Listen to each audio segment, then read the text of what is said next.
Vigorous Steve here. Mark Bell just asked me to lay down the 10 commandments for steroid use. So the first thing, the most important commandment that you have to realize is to do your blood work. Right? Blood work before, during, and after your steroid cycle. And if your steroid cycle is going to last for a couple of years, doing blasting and cruising, high dosages and TRT dosages, do your blood work frequently. You need to have fundamental insight into your body and how these steroids are affecting your health. You can do your blood work with Merck Health. If you live in the United States, they have excellent patient care coordinators who can help you interpret your blood work results if you take steroids by yourself or under medical supervision, right, for hormone replacement therapy purposes. And if you don't live in the United States, find your clinic, find your hospital, find a place to do blood work before you start collecting the steroids. Blood work first, steroids later, please. The second thing you need to look into is all of the scientific literature that has been performed on currently FDA approved steroids. And those are very limited. Testosterone is FDA approved, nandrolone is FDA approved, a couple orals. Oxandrolone, unfortunately, in the United States, no longer available through the compounding pharmacies, but some of the other oral steroids are still available. Masterone is no longer FDA approved, has been discontinued. Trenbolone, Bolderone was never FDA approved for humans, or at least Trenbolone maybe in the past a couple decades ago. So please do your research on which steroids you're potentially interested in and become an expert. Right? Make sure you know a lot, the ins and outs, and how they are going to affect particular organs, how they are going to affect your blood work, your mood, your overall sense of well-being. Right? Make sure you have that foundation of knowledge before you even start dabbling. Then my recommendation would be, it's the third commandment, to stick with compounds which are currently FDA approved. So that's Test, nandrolone, Primo, still FDA approved in Turkey and perhaps in Spain. Growth hormone, right? These are other performance-enhancing drugs. Stick with something that's FDA approved so you can get a pharmaceutical product. I would not take underground labs. Don't take underground labs, especially if you're getting started, because you don't know the quality. You don't know if they're produced in a sterile environment, if whatever on the label is still the active pharmaceutical ingredient of what you're actually injecting. So if it says testosterone enanthate on the bottle, it might be something entirely different. If it says trenbolone acetate on the bottle, it might be something entirely different. So keep this in mind, pharmaceutical compounds only. Fourth commandment, treat your steroid cycle, the health management, as a job.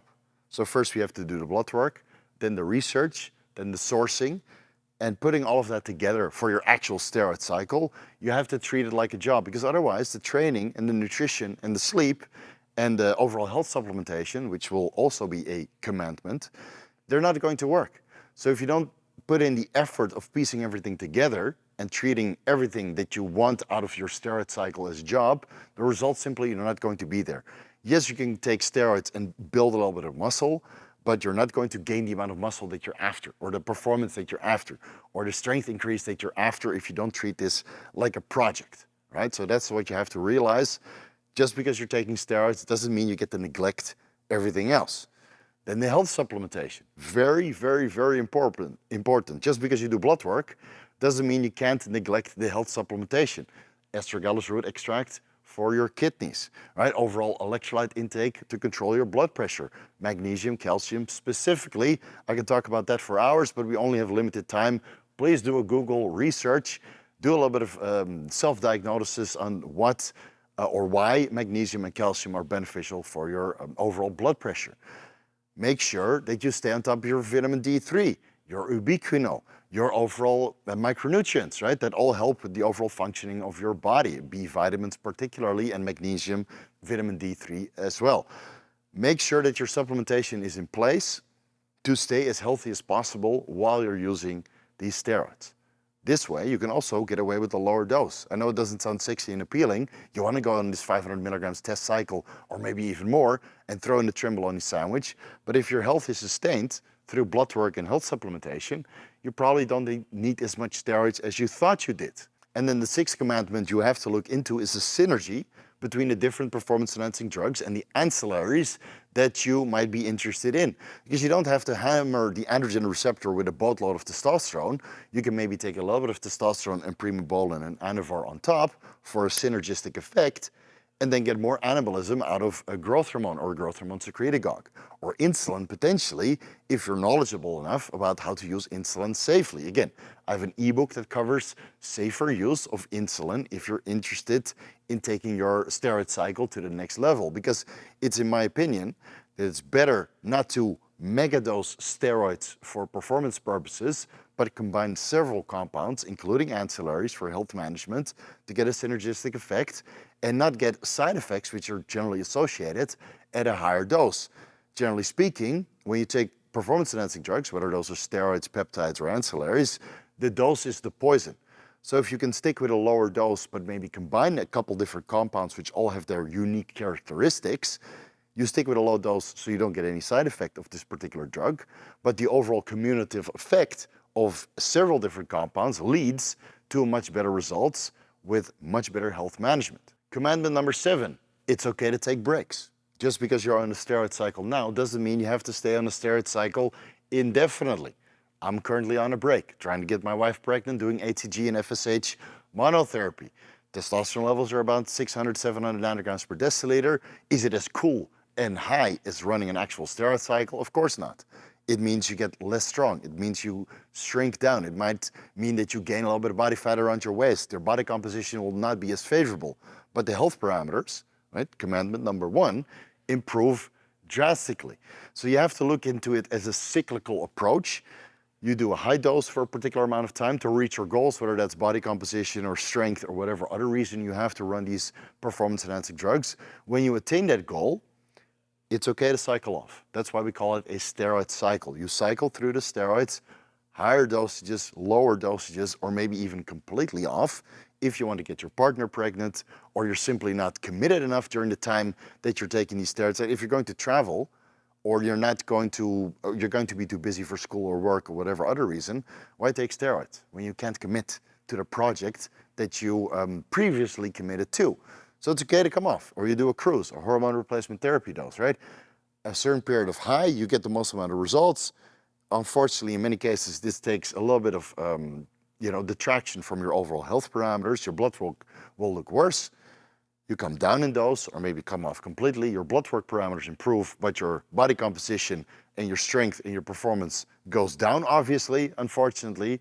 You can't redline your body with performance-enhancing drugs 24/7.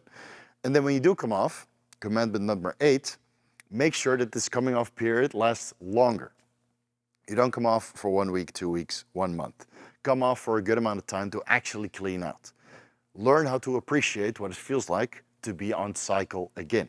Because if you keep redlining it, or you come off for maybe 6 weeks, it's not enough time to clean out. It's not enough time to improve your blood work parameters.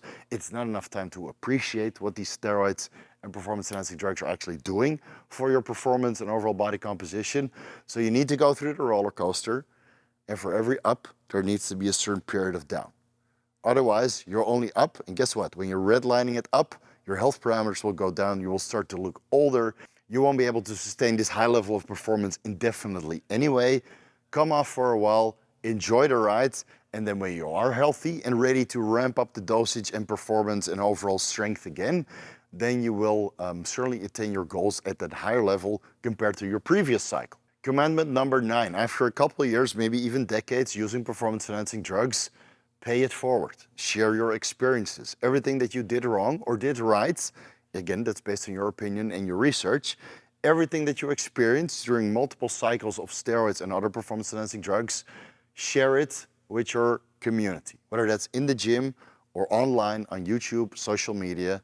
Whatever you experienced during your multitude of steroid cycles, share it with your peers, because you made mistakes. I'm sure of it. I made mistakes. Everybody makes mistakes taking these performance-enhancing drugs, and you can prevent other people from making these mistakes by sharing what you've learned along the way. Share the mistakes on your blood work. Share the negative health ramifications that you got along the way. Make or prevent other people from making these mistakes and educate them so they can be ahead of the decisions that you made when you start dabbling with these anabolic androgenic steroids. And then the 10th commandment is, and don't neglect this, know when it's ready to throw in the towel.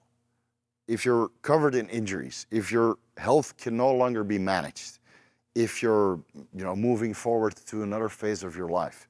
Doesn't mean you have to keep redlining or taking these steroids and performance-enhancing drugs. You can phase that out or just go back to a hormone replacement therapy dose. Keep it there. Still enjoy the overall quality of your life. Train at higher training capacity. Have better performance than without the anabolic androgenic steroids, obviously. But at one point, this point will come for everybody, whether you're 40, 50, 60, or maybe even 70. Lower the dose or take it out completely, because performance-enhancing drugs are not sustainable. Your body was not made to be redlining, training at a higher capacity, having higher testosterone levels for very long periods of time. Naturally, your testosterone levels decline. You can keep these stable up until you're 60, 70 years old with testosterone replacement therapy or hormone replacement therapy. But at one point, you need to take that out. And it really depends on your ability of health management, whether you could take steroids from, let's say, 25 years old up until 85 years old, or from 18 years old up to 25 years old. Really overdo it, mess up your health permanently. And guess what? When you're 25 and you throw in the towel there because you're unhealthy, now you have to go until you're 85 with unmanageable health. Whereas if you focus on your health management from early on, you start a little bit late with the performance-enhancing drugs, you cycle through your dosages, you do your blood work responsibly, and at one point you say at 85 years old, you know what, I'm kind of done with this phase of my life. You take it out completely, or you have a very low dose of hormone replacement therapy. I think that that's the most sustainable route. But hardcore cycling, at one point, that chapter of your life will have to close. Thank you guys so much for watching. You can find me on Vigorous Steve YouTube channel, Vigorous Steve Instagram, Vigorous Steve TikTok, or vigoroussteve.com, my website. Thank you guys so much for having me on the Power Project YouTube channel, and we hope to see you again soon.